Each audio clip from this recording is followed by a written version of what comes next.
আসসালামু আলাইকুম ওয়া রাহমাতুল্লাহি ওয়া বারাকাতুহু। তৌফিক এলাই আছি আপনাদের সঙ্গে। আশা করি আপনারা প্রত্যেকেই ভালো আছেন। গত সপ্তাহের এই যে দেখেন রিপোর্ট আমার হাতে চলে এসেছে। আসলে একটু দেরি হয়ে গেলেও আপনাদের সাথে এই রিপোর্টটা শেয়ার করার। আমি একটু কাজে ব্যস্ত ছিলাম যার কারণে আপনাদের সাথে এই রিপোর্টটা শেয়ার করতে পারিনি। এটা হচ্ছে গত সপ্তাহের আটক অভিযানের রিপোর্ট। আমরা কিন্তু প্রত্যেকেই জানি যে আমাদেরকে যে সরকার সুযোগ দিয়েছিল হুরুপ্রাপ্ত লোকদের কাফালা হওয়ার জন্য, এটা কিন্তু বন্ধ করে দেওয়া হয়েছে। তো বন্ধ করে দেওয়ার পর থেকে কিন্তু হুরুপ্রাপ্ত লোকদেরকে বেশি আটক করা হচ্ছে। আমি যখনই এই ধরনের আপডেট আপনাদেরকে দেই, অনেকেই বলে যে ভাই আপনি আমাদেরকে ভয় দেখাচ্ছেন। সবসময় মাথা রাখবেন, প্রতি সপ্তাহে যে আটক অভিযানটা পরিচালনা করা হয়, এরকম যে রিপোর্ট পাবলিশ করা হয়, এখানে আপনাদেরকে ভয় দেখানোর জন্য কিন্তু কখনোই এই রিপোর্টটা পাবলিক করা হয় না। জাস্ট আপনাদেরকে সতর্ক করার জন্যই কিন্তু আমরা বিভিন্ন ভিডিওতে এই রিপোর্টটা তুলে ধরি, যেন আপনারা সতর্ক হন। যেখানে কাজ করেন, যেখানে থাকেন, রাস্তাঘাটে চলাফেরার ক্ষেত্রে যেন একটু সতর্কভাবে কাজ করেন। এই কারণেই কিন্তু এই ভিডিওটা জাস্ট আপনাদের সাথে শেয়ার করি।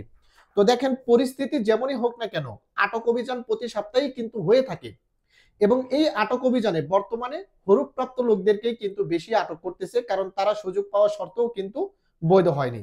তো দেখেন, গত সপ্তাহে যে অভিযানটা পরিচালনা করা হয়, সেই অভিযানে ২১,৪৭৭ জন প্রবাসীকে আটক করেছে এবং এদের মধ্যে যারা শ্রম আইন লঙ্ঘন করেছে এরকম প্রবাসী, যেমন যাদের ইকামা মেয়াদ নেই, অথবা যাদের ইকামা অনুযায়ী যেখানে কাজ করা প্রয়োজন সেখানে কাজ করেনি, অথবা আমিন মঞ্জিল সাওয়াক্কাস হয়ে বাইরে কাজ করেছে, এরকম প্রবাসী শ্রম আইন লঙ্ঘনের কারণে কিন্তু আটক হয়।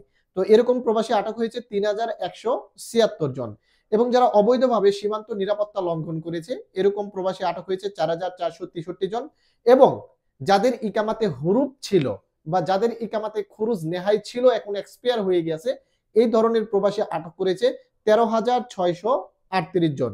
সবচাইতে বেশি কিন্তু এই ইকামাজনিত সমস্যা, অর্থাৎ ইকামাতে হুরুপ এবং ইকামাতে খুরুজ নেহাই ছিল এখন এক্সপায়ার হয়ে গিয়েছে, এই ধরনের প্রবাসীদেরকে কিন্তু সবচাইতে বেশি আটক করে এবং পূর্বের তুলনায় আমরা দেখতে পাচ্ছি এই ইকামাজনিত সমস্যার কারণে এই সপ্তাহে কিন্তু সবচাইতে বেশি আটক করেছে। এবং যারা সীমান্ত নিরাপত্তা লঙ্ঘন করে সৌদি আরবে প্রবেশ করার চেষ্টা করেছে এরকম প্রবাসী আটক হয়েছে ১,৩১৬ জন এবং যারা অবৈধভাবে সৌদি আরব থেকে বাহিরে চলে যাওয়ার চেষ্টা করেছে এরকম প্রবাসী আটক করেছে ৭৭ জন। এবং এই যে যারা অবৈধ প্রবাসী, যাদের হুরুপ আছে, যাদের খুরুজ আছে, যাদের মামলা আছে বা যাদের মালকি প্রাপ্ত, যাদের ইকামার মেয়াদ নেই, এই ধরনের প্রবাসীদেরকে যারা পরিবহন করে, পরিচালনা করে, আশ্রয় দেয় বা কাজ দেয়, এরকম প্রবাসীদেরকেও কিন্তু আটক করা হয়। তো এরকম প্রবাসীদেরকে আটক করেছে ১৩ জন। গত সপ্তাহে ১৩ জন প্রবাসী এরকম আটক হয়েছে এবং গত সপ্তাহে যে ২১,৪৭৭ জন প্রবাসীকে আটক করা হয়েছে, এদের মধ্যে ৮,৭৩৩ জন প্রবাসীকে তাদের নিজ নিজ দেশে পাঠিয়ে দিয়েছে। অর্থাৎ পূর্বের সপ্তাহের তুলনায় কিন্তু গত সপ্তাহে কম প্রবাসীদেরকে তাদের নিজ দেশে পাঠিয়ে দিয়েছে এবং আরো ২,৯১৯ জন প্রবাসীর কাগজপাতি কিন্তু প্রসেসিং করা হচ্ছে, তাদেরকেও কিন্তু খুব দ্রুত দেশে পাঠিয়ে দেবে।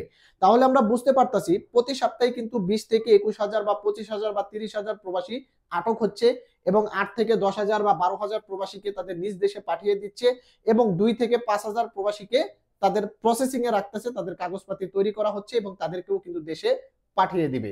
তাই যারা অবৈধ আছেন, যদি বৈধ হওয়ার সুযোগ থাকে বৈধ হয়ে যান, আর যদি বৈধ হওয়ার সুযোগ না থাকে তাহলে অবশ্যই সচেতনভাবে সাবধানে কাজ করার চেষ্টা করবেন। ভালো থাকবেন, সুস্থ থাকবেন। আসসালামু আলাইকুম।